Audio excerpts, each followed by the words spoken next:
Hello and welcome back to a brand new episode of SOFA SENSEI'S. You're joined by me, Kavan. Me, Rash. And a brand new special guest, Tyselle.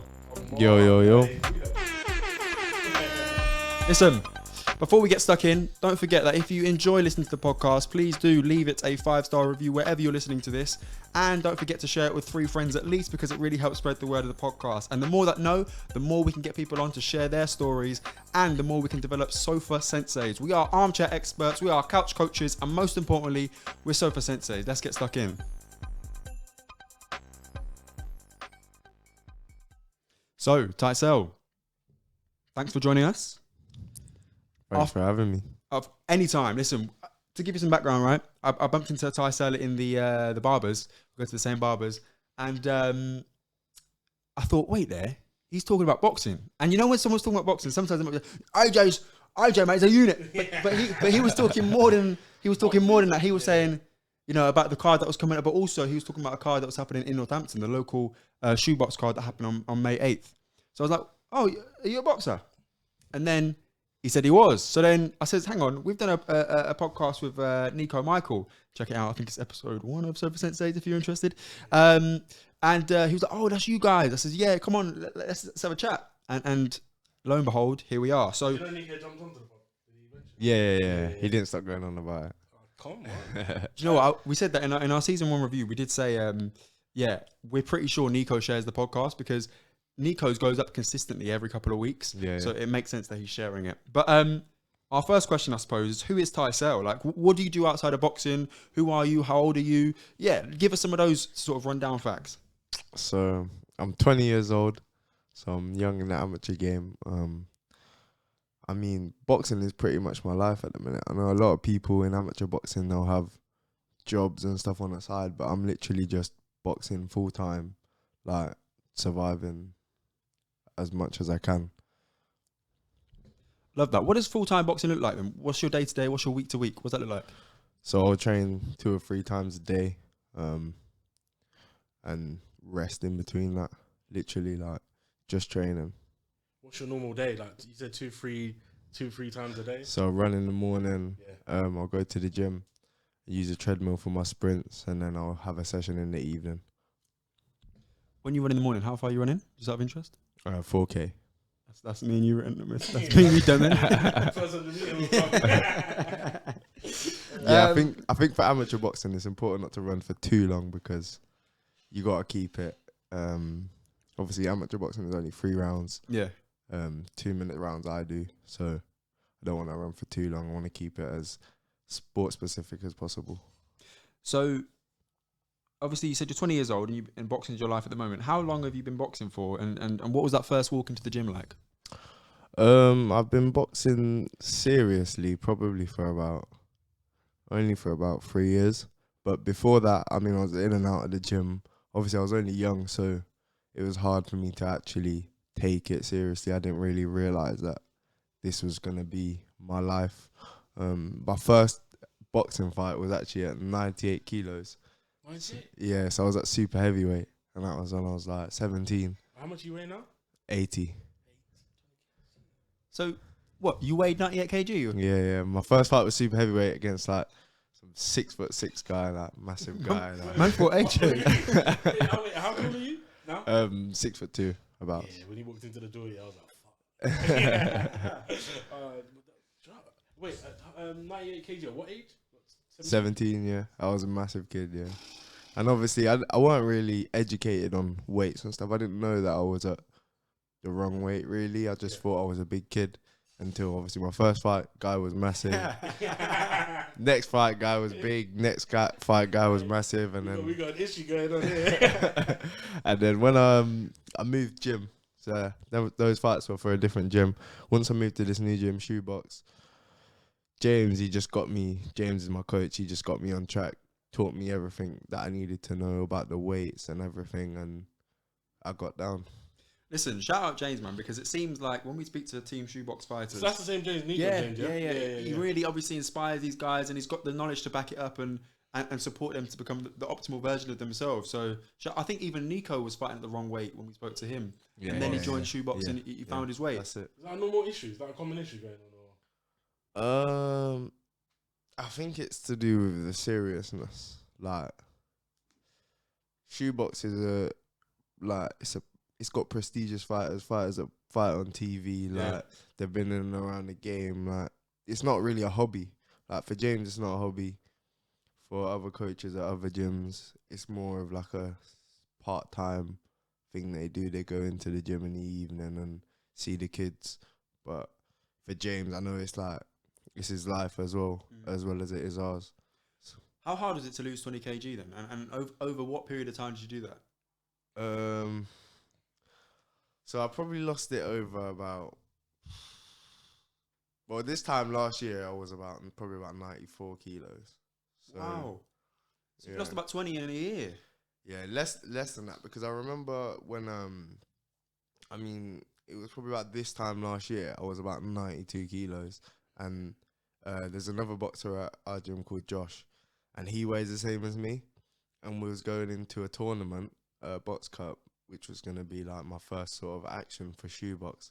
And we was trying to decide who was going to be at what weight, because if we was entering the tournament at the same weight, we obviously would have fought each other, which wouldn't make sense. So one of us had to go down to 80, and one of us was going to be 86.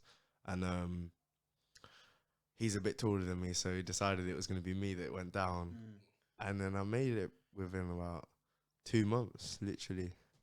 I need to do that. Listen, Tyselle, we're gonna get you. We're gonna sponsor you, yeah. And we're gonna get you to train Rachel. And this time in 6 months, Rachel's gonna be fighting. Why 6 months? He did it in 2. Yeah, but realistic, innit? You know what I mean? Let's not. You know what I'm saying? Nah, I'm telling you a lot. I mean, it's not as hard as it seems. It is. But you only weigh so much because you're tall. That's why, isn't it? Yeah, really, yeah. Like, I've got like less than 10% body fat now. Like, it's mad. But I mean, in terms of actually getting the weight off, it's hard when you first start off. Maybe the first week is hard, maybe the first 2 weeks. But after that, it becomes your new routine, so your body's just used to it. Like, metabolism's on point, yeah. And everything's just working well. I wanted to circle back to that at some point and talk about diet and those sorts of things. But first, who's your boxing role models? My boxing role models, right? So my favourite boxer of all time is Andre Ward. Okay, that's out the park. Yeah. Shout out Andre Ward, undefeated, 36-0. Finished his career at light heavyweight, won the super middleweight tournament, Super 6. Yeah. Beat Carl Froch. Yeah, you know your stuff. Yeah. You know Andre Ward's that guy, man. Yeah. Yeah. Trained by Virgil Hunter. Virgil Hunter's like a dad to him. Yeah. And he's not like, you know, there's boxers where like, I could have said like Mayweather, but it's a bit like, he's very unique, if you know what I mean. Andre Ward, his style is quite like, it's easier for me to emulate his style rather than Floyd Mayweather. Is a very unique fighter, do you know what I mean? I like Mayweather in terms of his mind, the way he played the game of boxing. Yeah. He came in, he got out fresh, his face is fresh, his mind is fresh, he's got the businesses and stuff, do you know what I mean? So I like the way he done the sport as well. Obviously, Andre Ward, like, the casual boxing fan won't really know him. Yeah, exactly. Most SOFA Senseis, most armchair experts, most couch coaches. Andre who? Yeah, Andre who? Yeah. But you know Which Kovalev? is a shame. Do you know Kovalev? You know, I'm not good at names, faces. You know the guy, Canelo, when he first went up to light heavyweight, he fought a Russian guy and he knocked him out and he won a light heavyweight title. Okay, cool. That's Kovalev. Before Kovalev lost to Canelo, he won and lost a few, but he lost twice to Andre Ward and was previously undefeated. Okay. I think he drew with Andre Ward. The first fight was a draw, right? Nah, Andre Ward won, but they said that could have went either way, and that. Yeah, it was one of them close fights. But Andre Ward, pretty much, he started his career at 160, is that right? Or 168? He started his career lighter than what he ended up at, so he went through the weights. Yeah. And he was undefeated, and he was like a tactician, but also he was really smart, like a really, really smart boxer. So if you don't know him, check out his highlights. He's had some great super middle fights. Beat Carl Froch, which is a British legend. I think this time yesterday was the 8-year anniversary of Froch versus Groves 2 in front of 80,000 in Wembley. Was it? And that's Froch for us, right? And this guy beat him. So, levels. Yeah. Go back a little bit. Do you know you said you started boxing 3 years ago? 17? Seriously, yeah. Yeah. Yeah. So my- why boxing? How'd you get into it? So I was obviously, like I mentioned, a big kid. Well, to be fair, yeah, I started boxing when I was about 4 years old. My dad took me to the gym, and that was down Far Cotton Gym.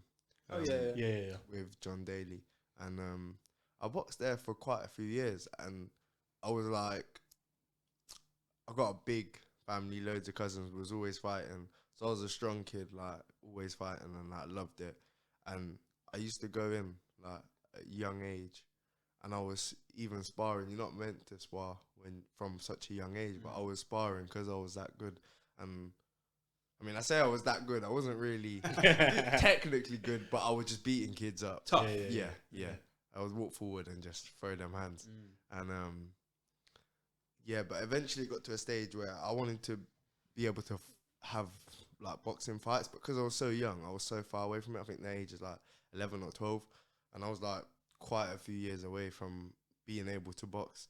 And then football came along, and obviously, you know, most young boys, football becomes like the main thing, and that just took me away from boxing until I must have been about 13, 14, and then obviously I was big again, and I was still playing football, but I was a big centre back. You know what I mean? So, what was the dream? Was the dream ever to go into football? And just out of interest, what team do you support? I support Manchester United. Come on. So you had a good few years, innit? Yeah, I had a good young life. But yeah, it's got a bit sour now. Yeah. Ronaldo's back though. Let's go. Yeah. But the young dream after. I mean, yeah, football. I love football. Like even now, I love football. Like watch it every week. It's probably shouldn't say this, but it is probably my favourite sport. Is football to watch, and yeah, I love football. I find football really interesting, because these guys are active. What, one match a week, maybe two? Is that fair to say? I don't watch football, right, so I don't actually know. Yeah. But then they train 3-4 times a week, but that's their life, right? And they get paid a stupid amount. Boxers at the high level, they might earn the same as a footballer, maybe, but most don't. But they fight 2-3 times a year, but obviously train in 12-week intervals, maybe 2-3 times a year. What do you think it's harder to be, just out of interest, a footballer or a boxer? A boxer, definitely a boxer. Because the damage, or yeah, you got punches coming at you. People trying to kill you. It's a madman You see these sport. footballers, man, little tap. It's not for the weak-hearted. But at the same time, obviously, you know the percentages of stats with football because of how many people want to be footballers and how many actually make it. I think it's like less than 1%. So it's crazy. Isn't it?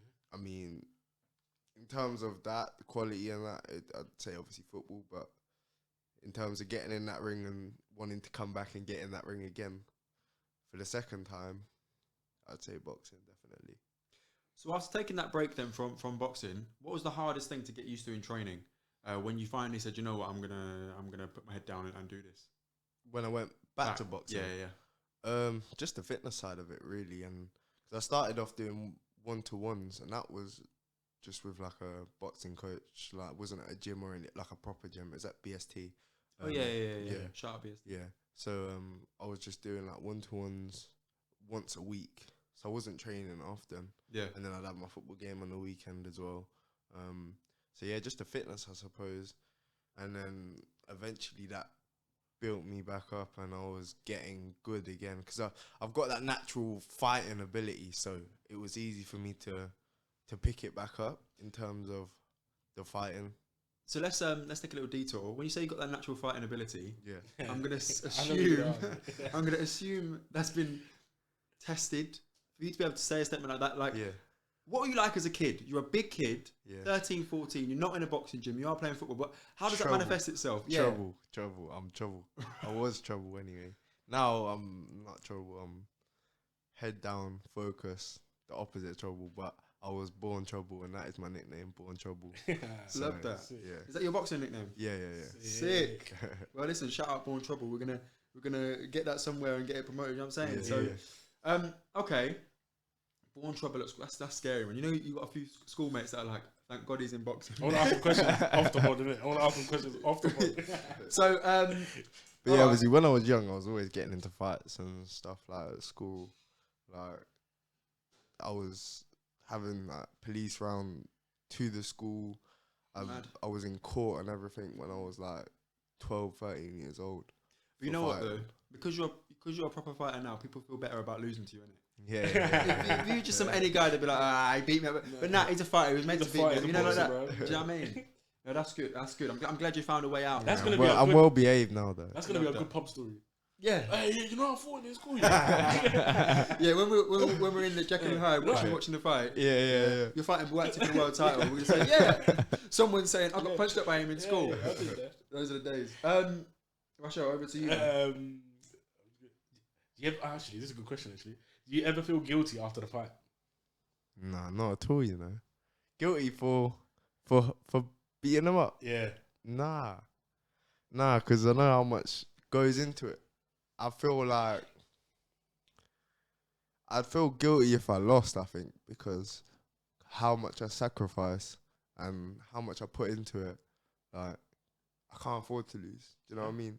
Like, I don't have a job. I don't have things like that. I don't get to do nice things because, like, it's short term pain, long term. Obviously, that's when I'll get my luxuries. But I think if I lost, I'd feel more guilty because I'm letting myself down. I can't afford to lose. That's a very good mindset.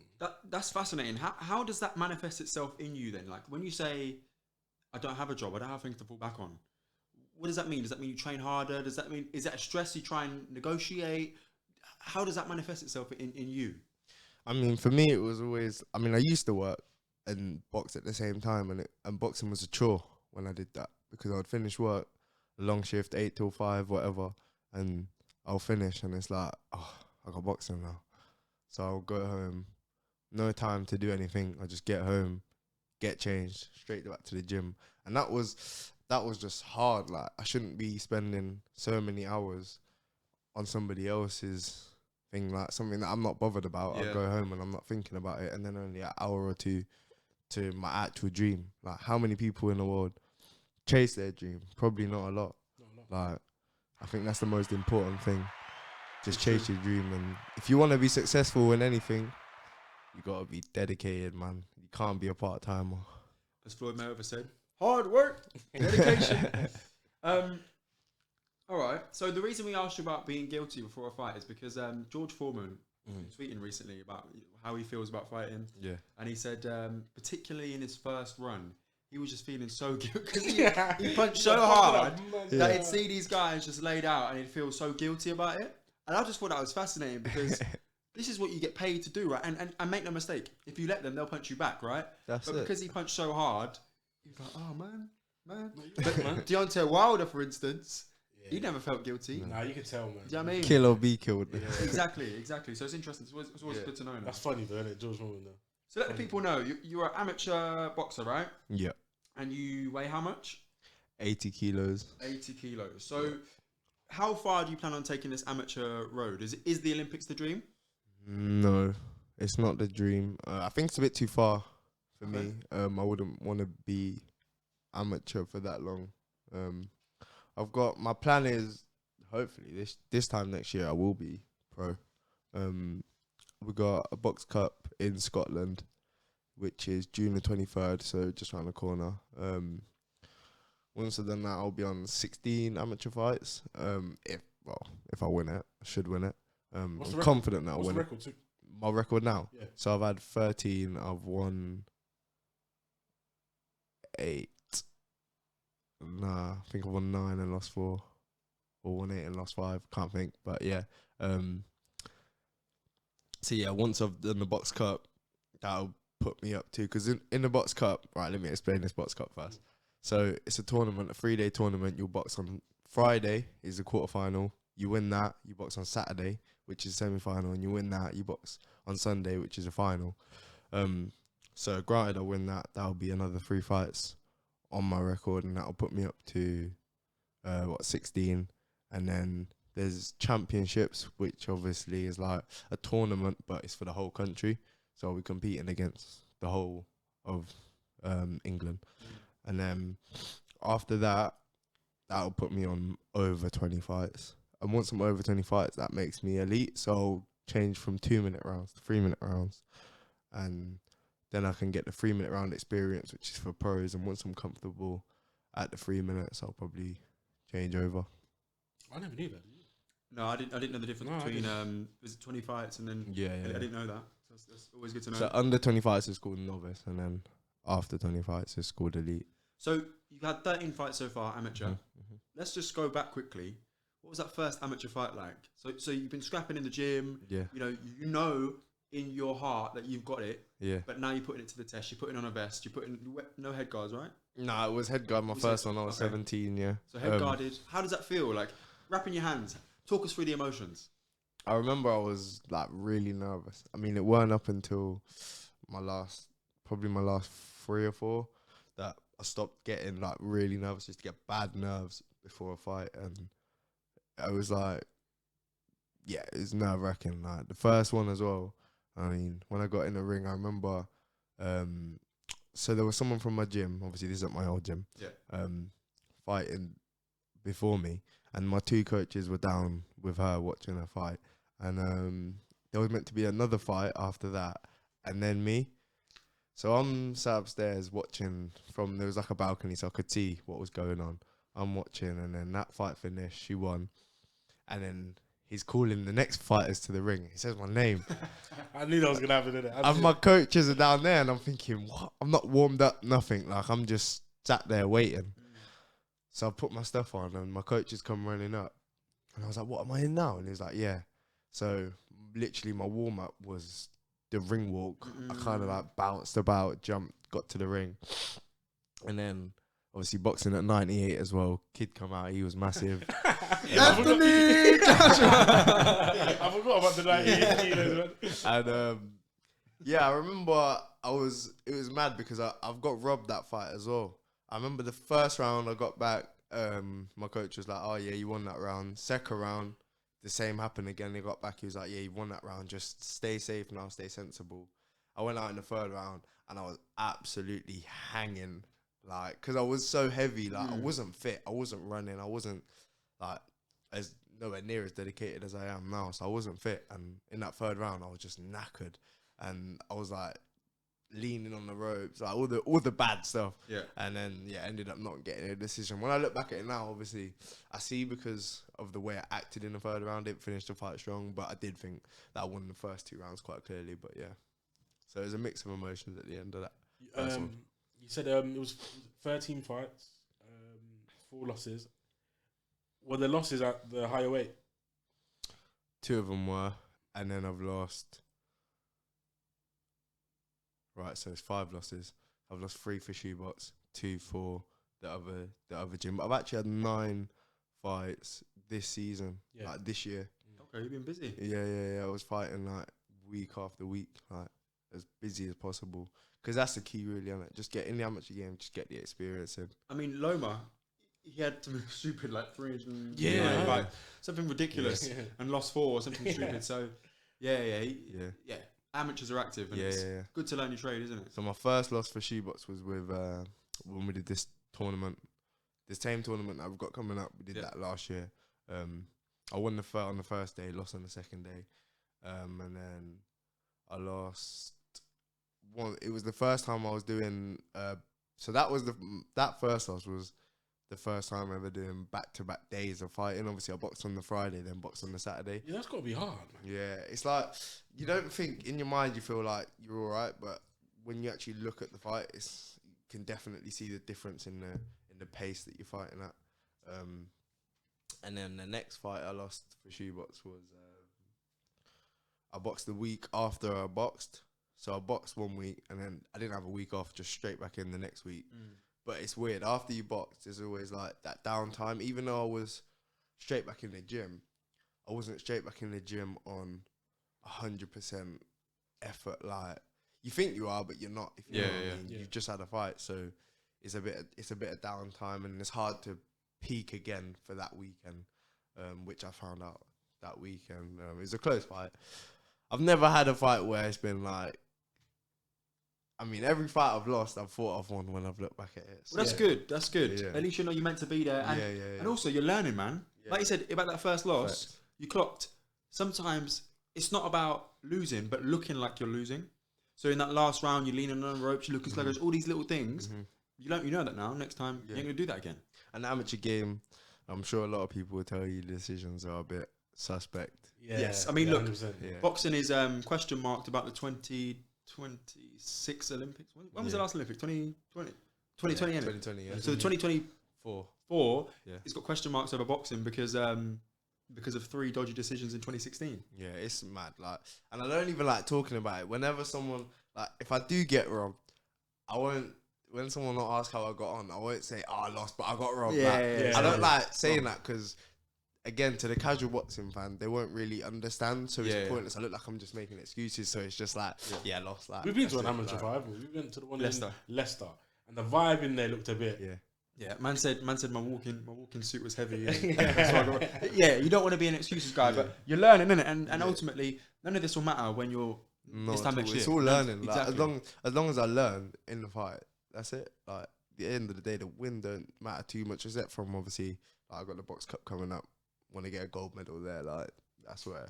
Do you know what I mean? But on the club shows, it's just all about learning, making a mistake. You want to make the mistakes now, so that when I do go pro, you got no room to make mistakes. So I've made them all already, and I can adjust, and I know where I'm at. So I'm interested to know. You said you fought 1 week, and then you just straight fought the next week. Yeah. How close do you walk around to your fight weight? Close. I'm not like everyone else. Nico, he'll walk around like 4 or 5 kilos over his weight, and me, I don't know. I don't go over 2 kilos over my weight. Do you know how much 5 kilos is? That's a lot, man. That's a lot. And of it weight. will always lose it. It will never miss the weight. It'll always lose it. Man's But moving I'm like just Paddy the too Baddy. scared to do it. I'm just too scared. Have you seen his thing? Which one? Is Paddy He's the got Baddy when he eats of that? Oh, Bro, man come out looking like Chris Griffin, yeah? He was massive, and now he looks close enough to... And he's fighting in July. End of July. Yeah. I don't know how he does it, man. It can't be good for you. It can't be good for you. Going up and down all the time. Yeah. No wonder I see Nico in the gym at 6 in the morning on Instagram. I see him on Instagram, innit? In the morning, just running. The last fight was in Northampton. Obviously, I knew after that I wouldn't box again until this box cup. Yeah. And it was like, it's quite a while. It's been quite a while. The longest break I've had all year, not fighting. So I had a blowout. I went up to 85. So that's 5 kilos over my weight. And that's the most I've done. But I'm back now. I'm at 80 again now. So I'm at 80 and I'm 2 weeks before. But like, most boxers are still like 83, 84. Is that strict diet? Strict routine, gym? Strict diet, strict routine, yeah. Literally. How do you put weight on? Because listen, I've been at 70 kg for like the last 5 years, man. Yo. I'm just putting it on. I'll tell you, man, just go out and eat. I'll tell you now, you won't see no one eat like boxers. Like, boxers' love for food is different. Because we know there's them weeks where we can't eat, like the week of the fight, the week before, and we're eating minimal stuff. We've got oats and water for the whole day, like nothing else. Dead. Dead. And then once that fight's finished, not even the fight, the weigh-in. Once the weigh-in's finished, we're eating. Like, no, non-stop, you're just eating. I've gone into fights and I feel sick. Like, I've had to go into the toilet. I remember I had to go, I told my coach, we started moving on the pads and that, and I was like I just felt so lethargic, and I was like, I feel sick. He's like, go to the toilet, put your fingers in your mouth, see if you can be sick. I did. I threw up and that straight before a fight. Like, just had to get it out. You feel better? Like, I knocked him out. Hey, come on, man. But yeah, like, food is just something special to boxers. I just thought of something like mad. If I was the opponent, and I know where you're training at, I'll just send some of my guys through some burgers. Just leave it there. Get you, man, off the game. Some hummus burgers. Game, Can't go wrong with hummus. Shout out hummus. Yeah. Burgers will get you off your game, Yeah. mate. Especially, boxers eat like no other. So, all right, with being 2 kg generally above your fight weight, making weight's not really a problem, is it? Nah, not really. What's the boundary? What's the It depends really. Like, my last guy, he was undefeated. He was like 8-0, 9-0, and but he boxed at 75, but I think they were struggling to get him a fight because he was unbeaten, obviously, and obviously my coach took it, but they agreed that he would go up to. In the end, he weighed in 76.1, and I would go down to 78 to make it closer, and then. Yeah, so it just depends really what they agree on. Like, I had a fight, a scheduled fight. You know the St James Workingmen's Club. Oh yeah. That was like, I think it was just this side of December. And I went. My coach and his coach had agreed on a weight, which was I think it was 80, and I weighed in 80.9, and he weighed in like 83.7 or 84.7. So he's like 4 or 5 kilos heavier than me, and my coach said, "Nah, we're not taking it." Like, technically, could have took it, but it's more a thing of where they'll feel cheated. Do you know what I mean? Yeah. So they won't have it. How does it work with the fights? Like, how do you get fights? Do the coaches just ring other other gyms and they got like their own little platform little called Facebook. Warrior. Yeah, their Is little it? Facebook. You put your fighters' details in, and then you can like just search it and match it and as you please. Really, yeah. Oh yeah, Nico did mention that. Didn't he? Yeah, he he's did, saying didn't sometimes the names are fake and that, so they can't All really sorts, check. Yeah. all sorts. They'll have like white collars and stuff like. So it'll be their first amateur fight, and they'll be fighting someone else whose first amateur fight is, but the other person's had 500 kickboxing fights, and they've kept it Oh. secret. Like, yeah, it's dodgy. They do move dodgy sometimes. That's crazy, that isn't it? It's only the small minority of the coaches that are bad man like that, but That can change the Yeah. trajectory of someone's career, you know. Yeah. 100%. We had a boxer, SK Shah SK. He boxed Shah SK. the day that I said I knocked that kid out in Corby. He boxed just before me and he lost, but the guy had like 9 kickboxing fights and that. So he lost, and he is for a person who's had no fights, we regard him highly. Do you know what I mean? Like, he's a good boxer, and then he's lost his first fight. It's like, what the hell, SK lost? Like, Yeah. and then but you look at it, he's boxing a guy that has a lot of combat experience already. Yeah. How does that come out in the end? Like, is it just word of mouth? It just comes out. That one he knew because Right. my coach, obviously, I think my coach knew anyway. But because obviously, like I said, SK is like highly regarded. He's not just a normal person that's had no fights. I think that's why they took it. But yeah, Yeah. How's it like training at Shoebox? I know Nico mentioned it. He loves training there. Best gym he's worked at. How are you finding it? How's training there? I love it. It changed my life, man. 100%. Like, I'm in the gym Monday, Tuesday, Wednesday, Thursday, Friday, Sunday. So every day except Saturday, and they've got me coaching as well now. Oh, sick. So I'll do like the kids classes and stuff there. So I'm just literally most of my time is spent there. I love it there. We need to do a session, man. Yeah, I definitely want to go there, man. Definitely Just one come session, down. innit? Not no. We one got day. like we got the recreational sessions. Yeah, we need that. We need that, innit? I'm down in it. We actually should, you know. Nah, We it'll can be book it good, man. You enjoy it, and it'll get you fit as well. Before you know it. Bruh, Before you know it. in. Trying to it'll lose get you 20 fit, kg, man. Yeah, I might have man. to join up, man. I'm not gonna lie. Is anyone around your weight at Shoebox? There's one guy. Yeah, What's your relationship with him? he's. It's alright. We're all sparring partners, really. Like, I'll spar the bigger guys. Josh is 86. I mean, there's only one person that's really close to me in weight. Then the rest are like 86. We've even got like this 110, and he's 16. Sick. He's massive. He's like, Wait. He's 110 kilograms. yeah, he's and like he's 16. Yeah, he's like 6'6". I swear He's AJ massive. weighs like 106 kg. I don't know how much he weighs, but Yeah. but in kg, but yeah, it's about that, and he's Yeah. 6'6" and He's madness. Yeah, massive kid. So yeah, I'll spar with everyone. Even the pros as well. There's quite a few pros that are around my weight. Obviously we don't train in the same sessions, but we all spar together. I spar with like high level pros, and really considering my boxing experience, I shouldn't be able to do, if you know what I mean. Yeah, for sure. So that's one thing that motivates me. Like when I've had their level of experience, like where am I gonna be? Do you know what I mean? I already feel like I'm at a very, very high level now. So when I've got the experience, it's gonna be different story. So talking about your experience and your attributes, Shoebox did a science day a few months ago. Yeah, Did you take part in that? yeah, I did. So I hated it. tell us some more about that. But also, what's your best attribute then? Like, is it your speed? Is it your power? Is it your endurance? Is it your chin? And what did Science Day tell you? Science Day told me, I mean, it was nah, I didn't like it. I didn't like it at all. Yeah, they made us drink this liquid, these Dowrolites, and that we had to drink like 3 liters down it after we'd dropped the weight and stuff. Like, yeah, but my best attribute is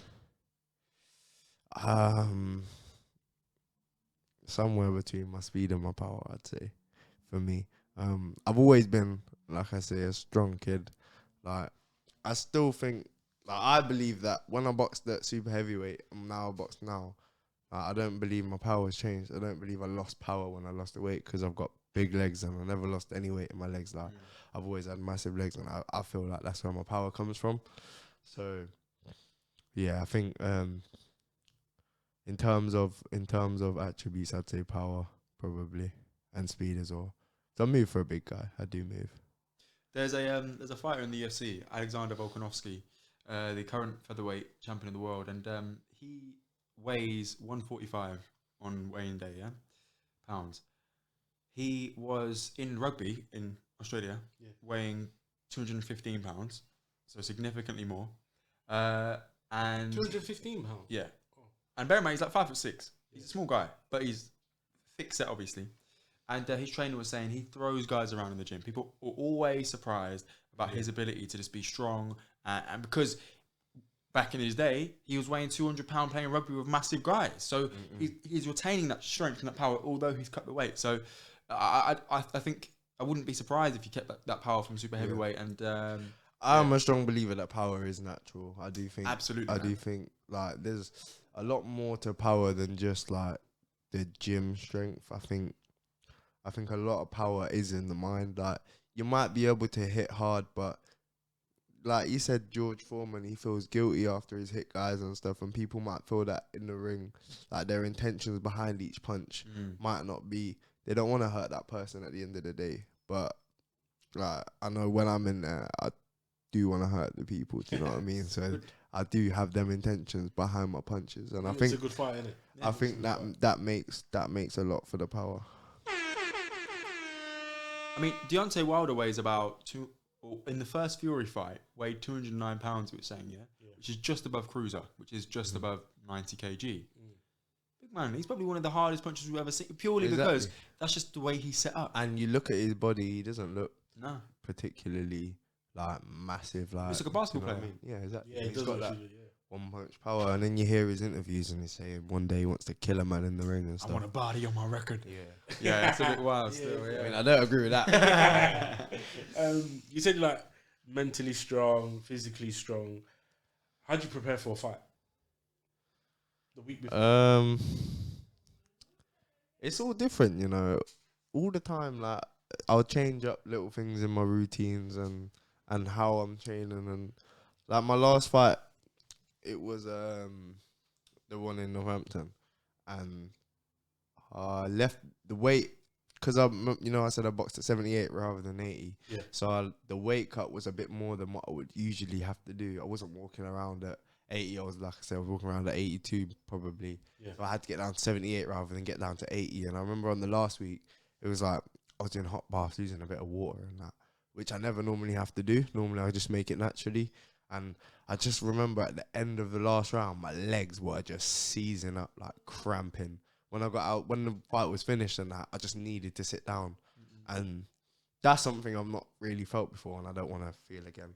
So I'll be making the weight naturally all the time. But yeah, I mean, preparing for a fight is just, for me, not too much changes because of how much I'm in the gym. But obviously the intensity will change, or I'll pick it up. Touching on that, every punch is thrown with mean intentions. How do you mentally prepare for a fight?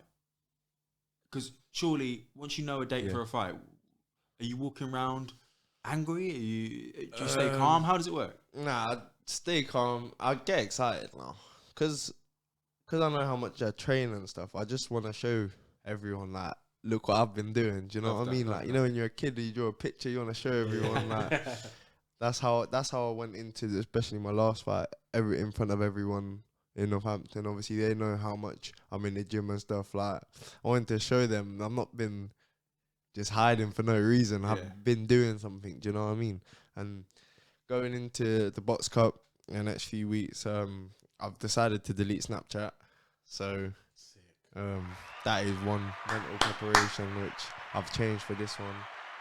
Like, I'm not taking nothing less than a goal, so I'm taking every measurement. I think I was watching Joe Rogan and Elon Musk, and they were talking about social media and the negative effects it has on the brain and that. And always looking for that. You know, social media gives you that dopamine release all the time. Click on it. It might be a funny post. It might be someone's liked your thing. It might be someone's DM'd you. All these things make your brain distracted. And when you're trying to focus on having a scrap or being in a scrap and getting hit, you know what I mean? All those things, they require a lot of mental energy, I imagine.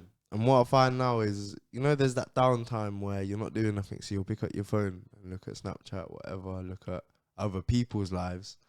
Now, because I don't have it, that downtime, I'm doing something that's going to benefit my life, not other people's life. I'm watching a YouTube video of another boxer and learning little tricks here and there. And do you know what I mean? It just gives you a bit more time to yourself and to reflect on yourself rather than other people. That's good, you know. I want to do that myself. You sort of do that now, don't you? Yeah, I mean, you've got that like restriction on Instagram. You can't be on it for like half an hour in a day. That's what I did as well. I put an hour on Instagram. Yeah, I mean, I've got a time limit on my Instagram and my Twitter, and I think Twitter's an hour and a half, Instagram's an hour. I defy it quite often. It's a quick little tap. One more minute. At first, it was because I think I did that for one of my fights, and then I never turned it off. I kept it on. And then since that fight, it was like, oh, I'm allowed on it now. I ain't fighting. You know what I mean? Add 15 minutes and you get into that habit, and next thing you know, you're running through it. Yeah. But you know what? I spend a lot of time on YouTube and listening to podcasts and just trying to see what other people are doing and what I can apply to my life. So I definitely understand the benefits of that.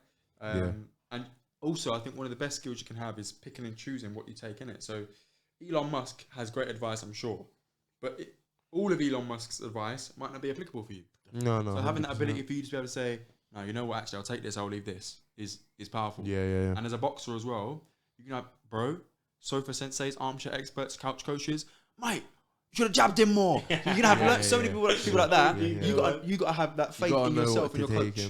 Yeah. And you got to keep yourself likable as well. If they might say that, you can't just shut them down. Do you know what I mean? Like, oh, I know, man. Whether you agree with them or not, you got to keep them happy as well. Good point. That's why I didn't delete Instagram, because at the end of the day, I am a brand and I do need to keep marketing myself, like 100% selling tickets and stuff like that. And I'm glad you know that now, because one thing, you can't be, for instance, going through a university campus, a man shouts at him at you like, I don't know, you're scared of Tyson Fury, and then you go into their flat, take your shoes off, and then say like, when I crack your glass jaws, you're not going to like it. You can't be doing things like that because you're a brand and you've got to have people to buy into and that sort of thing. And you're a professional. Exactly. You're I don't know what was going through him that day. He was tired. He took his shoes off. Yeah. What? I think he's been troubled ever since the first Ruiz loss. Yeah. I think he's not really ever recovered properly. I mean, if I was him, I would have hung the gloves up.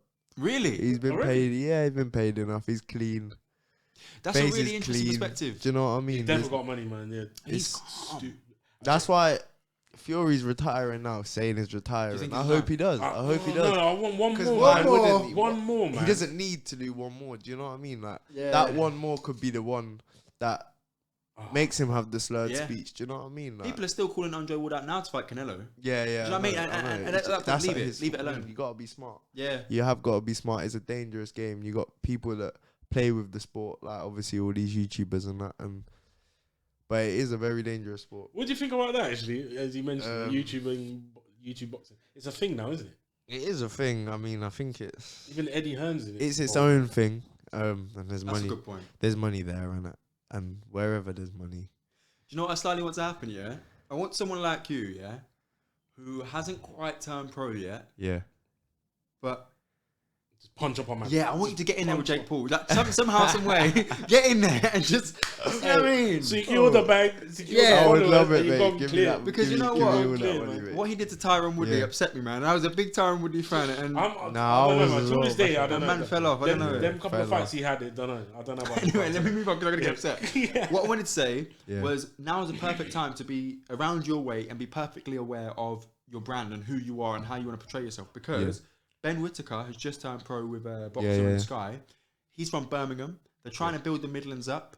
You're from the Midlands. This is the perfect time for you to say, "Yo, I'm Tyselle, and here's my stamp. Here's the mark I'm gonna make on boxing." Yeah, facts. Great That's time. why I'm trying to win this box cup as well. I get the gold medal and little things I can promote myself better. Definitely. When I won the belt, it was like I paid for the promotion and that on Instagram. I want people to see it. I want people to see my Sick. face and yeah, man. Ben Whittaker, obviously he did the Olympic route, but I'm a fan of his. To be fair, I like the way he carries himself. Obviously. Some people might come across as arrogant, but as long as he backs up the talk, It is what it that's is. all that matters. Yeah, That yeah. is all that matters. What's that? 23rd of June, yeah. The box cup. Yeah. Yeah. So listen, 23rd of June, make sure you're there. Make sure you bring along other couch coaches, sofa senseis, and armchair experts. Make sure you check out Tyselle. And if you're enjoying the Sofa Senseis podcast, please don't forget to like and subscribe. But also, if you've got any questions, email us in at akhiandsaltfish@gmail.com and follow us on social media at akhiandsaltfish or at sofa senseis. So, I was gonna say, you know the box cup. Where is it? Glasgow. wow. Long one. been Glasgow I was gonna say, come on, like, yo. But it'll be we could, I've been Glasgow before. It's nice. it will Is be it? on pay-per-view. There'll be a link and you can pay for it and you Yeah, get is it? like all 3 days and that and you can watch all the fights over the 3 days. Which is So, really yeah. good fights. We should. This room is set up to watch fights in. So Yes. yeah, Spot on, innit? we'll do that. We'll do that. Yeah, We'll get it. And get me booked in for a show straight Hey, after. After the win. I'll bring in that medal. Listen, bring in the belt. We'll get some pictures of the belt. Yeah. Yeah. So yeah, we told him everything he knows. My bad. I taught him that. I told him to jab more. Listen, Kieran Conway. You mentioned you don't really mix with the pros too much. Yeah. And he's a pro. He's I think well. Ethan James is also in your gym, isn't he? Yep. And he's fighting this He's weekend. fighting next weekend. Next weekend. Yeah, Yep. yeah. He's fighting for a title as Well, well. yeah, European title and English title eliminator. On a Frank Warren show. That Is was- it? Yep. So Conway's been on TV. What does that do for you? And what does Ethan James been on TV? What does that do for you? Does it inspire you? Yeah, because it shows me how it's within my reach. As long as I work hard enough, it is within my reach. Ethan James, Kieran Conway, they're both like very, very skilled boxers. Like I've sparred Kieran, and he's just so good. He is so good. Ethan as well to watch. I've never sparred Ethan, but to watch him, he's just like he's so well schooled, and he's a great boxer. And having them around, they give you that vision. You can see them. It's inside. You know what I mean? It's always there. I can see how hard they work and just emulate that really. Given that Kieran is on Matchroom and Ethan's on Queensbury, Yep. is a big promoter the aim for you then next year? Yeah, that's why I want to win all these competitions so that I've got good bargaining chips. Listen, you got Queensbury, you got Matchroom, Probellum is still around. No comment. Who else have we got? Boxer. Boxer, yeah, of course. yeah, Ben Boxer. Shalom and Sky. Yeah. Hennessy, Wasserman. Yeah. How does it work? Like, do they come to you or do you go to them? I don't know. Or do you make a like a impression? bit of both. A bit Yeah. of both.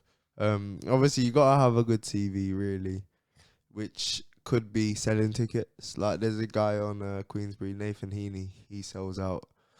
If you ever go to one of Ethan's fights and he's on, he just sells it out. Stoke City fans, like, but he's not like the greatest boxer, and I think he acknowledges that as well. His dream not to be world champion. His dreams to be like Have the big nights. British champion. Yeah. So, yeah, but he sells out loads of tickets, so that's what's on his CV. You know, there's some people, like Ben Whittaker, he done the GB route, got the Olympics, so he got the big deal. There's a lot of different ways through. I think the small hall shows aren't something that I don't really want to do them. I've seen how they can be stressful. I mean, you know, they're like £50 and there's no like great fight on at the end of the night. It's hard to sell them tickets to everyone, you know what I mean? But whereas if you're on straight onto one of the big platforms, you can entice people in quite easily. I think the reality is as well, if you want to be a star and that star power sells tickets and sells shows and makes you money, then it has got to be one of the big shows. It has. And so far, I think you're doing a good job. I think you've got to look for it. Do you know what I'm saying? That Ben Whittaker, that new guy coming through, he's going to be a great person for you to say, okay, what's he doing with his social media? Let me try and do something like that. Yeah, do you know what I'm saying? Yeah, 100%. All right. So, is there a fight you wish you were in? So, have you ever like watched a fight and thought, I wish I was a part of that, man? Like, I do that all the time. talk us through some. The last fight, Craig Richards and Boazzi. Yeah. I don't know. I just sit at home and I just wish I could jump in their bodies, like and control them, because you can always see things from a third person view that they probably can't see when they're in the ring. And when I watch my fights back on video and stuff, I can see things that and I think, oh, how did I not see that at the time? It's obviously a lot different. And yeah, I thought that fight, especially because they're my weight as well. I don't know. I thought it was a very close fight, but I expected better from both of them. I thought they were both gonna be better than they were. I agree. I really like Boazzi. Yeah. I think he's really good. I was disappointed by how much he got hit. Yeah. But I think he looked really strong in there. It just makes you think though, when they're in with a world-class operator, Bivol? how is it gonna go? Obviously, Craig Richards had his fight with Bivol. I think it was a poor performance from Bivol, but I agree. Yeah. But it was still, he handled himself well. Yeah. It's not easy. And you know what? To fight at world level. I was listening to Radio 5 Live, I think, on the build up to that fight, and they were saying when Richards fought Buglioni for the British title, sort of rallied in the last half, didn't really or lacked confidence in the first half, rallied in the second. Fought Bivol, thought the same thing, lacked confidence in the first, and thought, hang on, I really have a chance here. Then came on at the end, and I thought it was exactly the same against Boazzi. There's a confidence issue, and I think Richards is 32, so he's probably coming towards the end of his career. And look, I don't think his career suffered from that fight with Boazzi. By the way, I think he'll be okay. I think he's perfectly positioned in the light heavyweight division in Britain among the top 8 who are just gonna hopefully fight each other. Yeah, I think that's where it is. That's where it lies for them all domestically. Yeah, even Yard, but I don't think they're good enough to carry a world title. I don't think they are good enough. I mean, to beat the likes of Bivol. Who knows? Beterbiev. Obviously, Beterbiev and Joe Smith are fighting next week. Yeah. After next year. I don't think that fight happens. You know, I've got a weird feeling. What do you mean? I just don't feel like it happens. I don't think it will happen. Who? Joe Smith and Beterbiev? Yeah, I feel like one of them's gonna pull out. I feel like it's all too good to be true. Bivol just beat Canelo. Yeah. Then the next logical move would be the winner of Beterbiev versus Joe Smith. Fights Bivol. Yeah, to fight Bivol. I just feel like something's going to go wrong, and I feel like it's going to be that fight. I don't know why. I could be wrong, but I hope I'm wrong. I hope we see that fight. Beterbiev, for me, gets it done every single day of the week. What, Beterbiev and Bivol or Smith? Smith. Definitely beats Smith. Yeah. Bivol, I think he beats Bivol as well. Do you? Yeah. I do, yeah. See, I'm a Bivol fan, and I went into that Canelo fight, and I called exactly how it was going to go. I knew it was going to go like that, yeah. Listen, I can't love the way I thought Canelo was gonna win it. I think Bivol is a really, really good boxer. I think he's really smart. I think he's in that elite bracket. I really do. So you think he beats Beterbiev? Yeah. Wow. I mean, look, I can't lie in it. Yeah, I saw Bivol fight Craig Richards and thought, whatever. When Canelo fights this guy, he's gonna win. So then, in our prediction, which is recorded, it's out there, so I can't even lie about what I said. I said, this is the Canelo show. Yeah. I can't see Canelo losing. Even if he loses, he won't lose. Yeah. And he lost, and he lost. So yeah, he lost. Yeah. I mean, yeah. Shout out Bivol, man. I hope we do get to see Boazzi versus Yard. I hope we get to see Bivol fight for the undisputed, and then I hope maybe Boazzi, Yard, Callum Johnson, Callum Smith. Yeah, one of those guys. Callum Smith, I think. After watching that last fight, I think he's probably for me, the top picker out of the light heavyweights in the domestic scene. Might be, but he's been out for a little while again, man. Yeah, he needs to get back active. in there. He does. Get active. He does. Rachel, so when we were speaking to Tyselle just then, he mentioned, when you're watching fighters fight, you can always offer advice as a third person. I've been giving advice, man. I wanted to ask you. We watched the Dylan White versus Tyson Fury fight together. What should Dylan White have done better, man? He should not have gone to the fight. He should not have gone to the fight. Called in sick. No, man. Well, actually, what do you think of that fight? I just Did you notice? Yeah, before the fight, there was the big weights bench and that. Yeah, squat rack and all of that. Yeah, do you think he was doing weights before? I think so. I think he's I doing hope squats. he didn't. Get I the mean, legs why? activated. Yeah, that's a bit weird. That. Didn't he come out and say, "Oh, he pushed me to the floor"? Yeah. So, Yeah.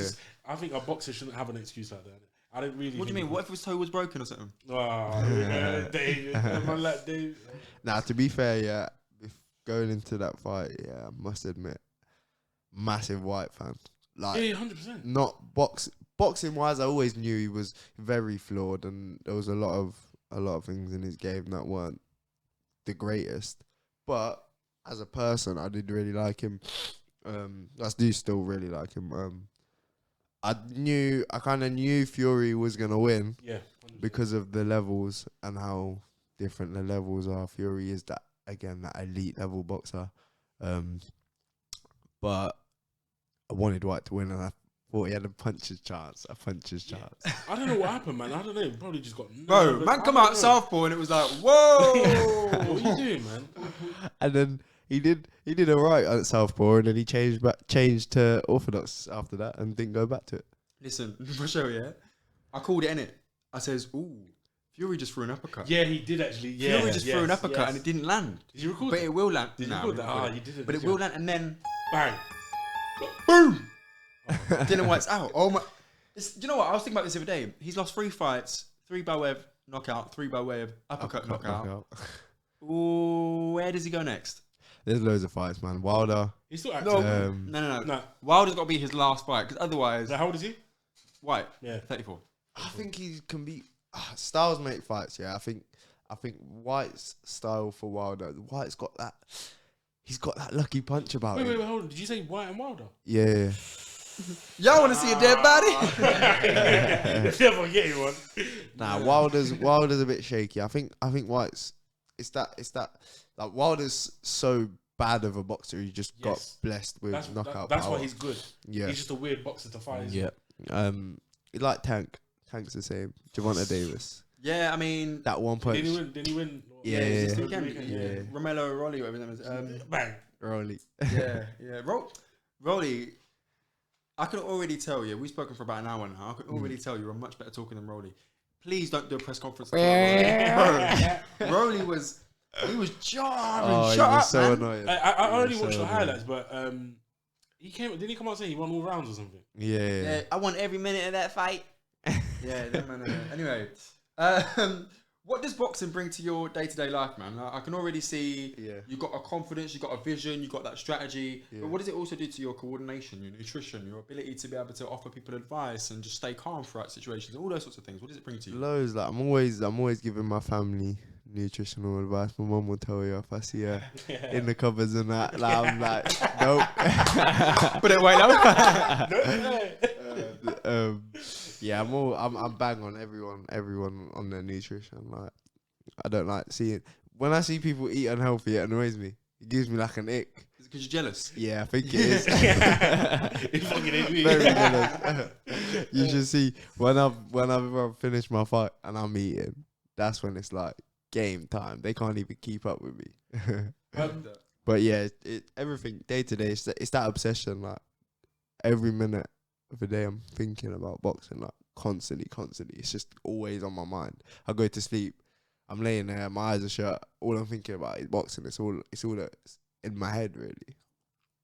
I was gonna say, have you got anyone else in the family that boxes, or anyone you got any siblings that box? Or? No one, just me.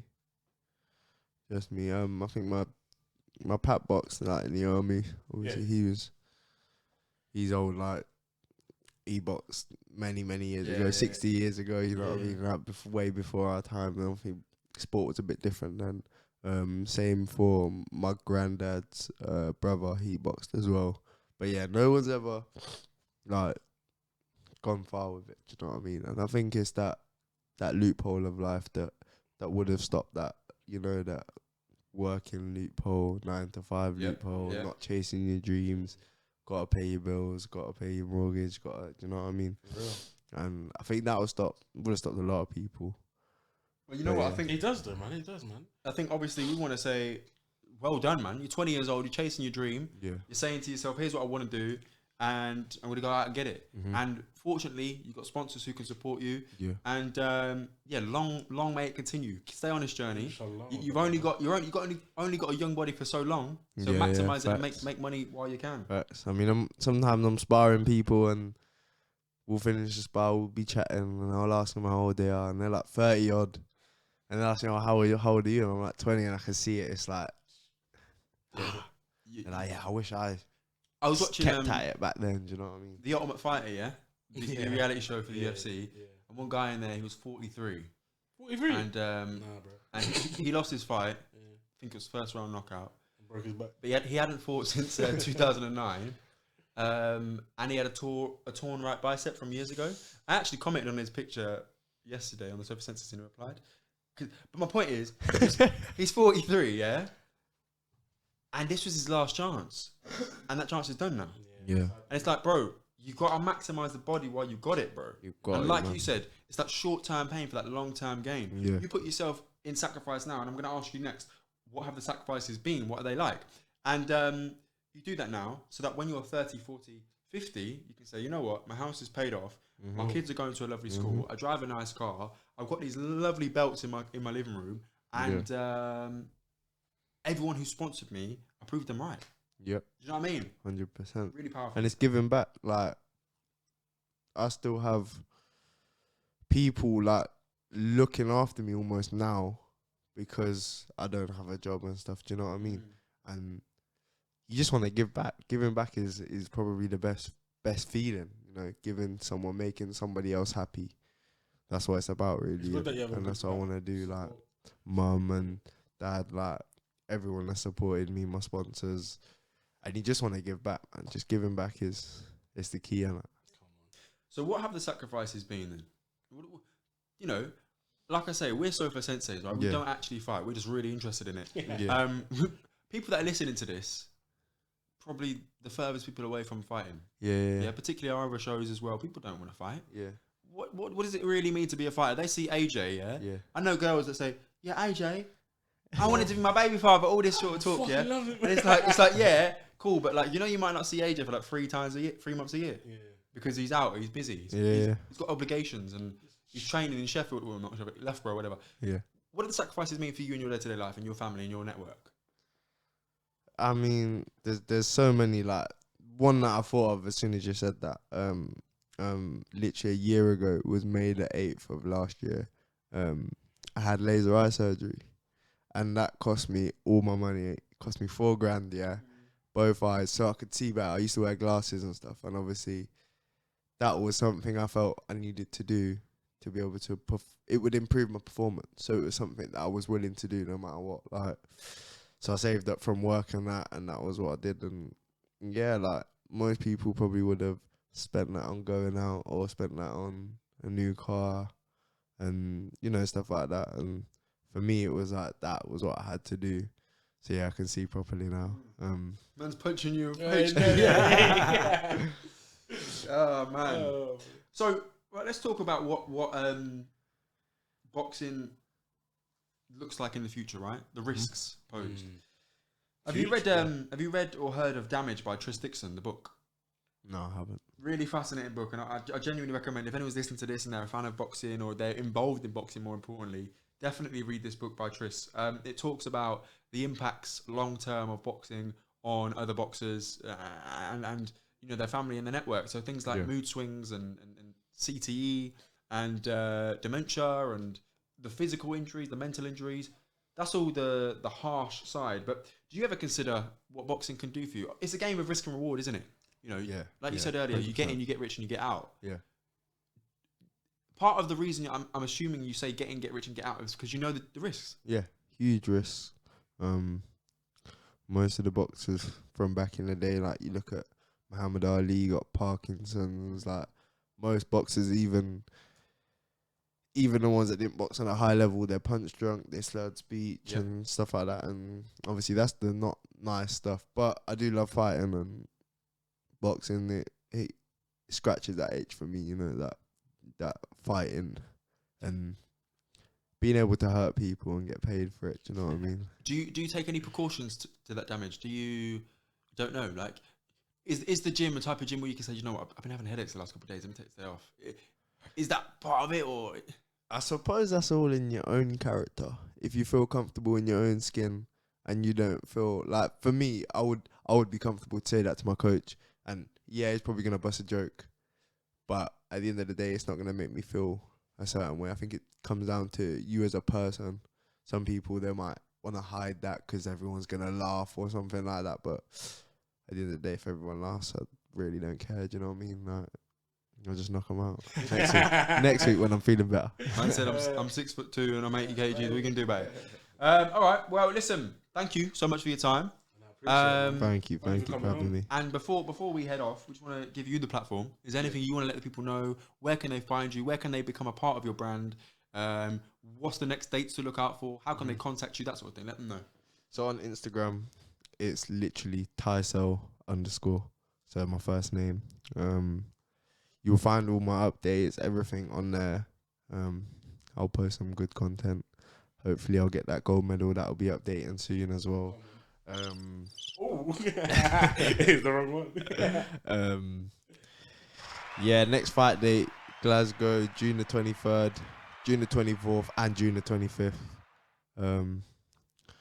Yeah. And what we'll Shout out to my sponsors as well, 8 Barrels. If you're interested in alcohol, they do wholesale and alcohol. Oakwood Tree Solutions as well. They're not based in Northampton, but you shout them out. Defo. And you know, I'll tell you what, if you get us the links to that fight on the 23rd, 24th, 25th, Yep. the pay-per-view, we'll put that in the description. We'll put it on there, and we'll share it when it's out. And also the details for your sponsors as well, we'll put those in the description. We'll make sure people know about them as well. So Perfect. listen, thanks for your time. That has been, let me find the right button, SOFA SenseI'S on the Akhi&saltfish Digital Network. If you enjoyed that, please don't forget that we have other shows on the network too, including Before Our Friends Die and Call Fine Done Wicked. If you enjoyed that, please share it with some friends, and don't forget to email us if you've got any questions or any comments, akhiandsaltfish@gmail.com, and follow us on all social media at akhiandsaltfish. Listen, I've been Kavan. I've been Rash. And we've had a great guest by the name of Tyselle. Make sure you follow him and follow his journey, because I've got a feeling, Rashad, I don't know about you, I've got a feeling he's going to do special things in the fight world, man. You're gonna make it. Middleweight, super middleweight, light heavy, even cruiser, even heavyweight. We're going You can do that. We're going all the way through. Keep your eyes on him. He's going to do something special. So we look forward to following that journey. And if he will join us, we'll have him back after that cup in Glasgow, and we'll let you know how it goes. Good luck, Tyselle. Until next time. Thank you.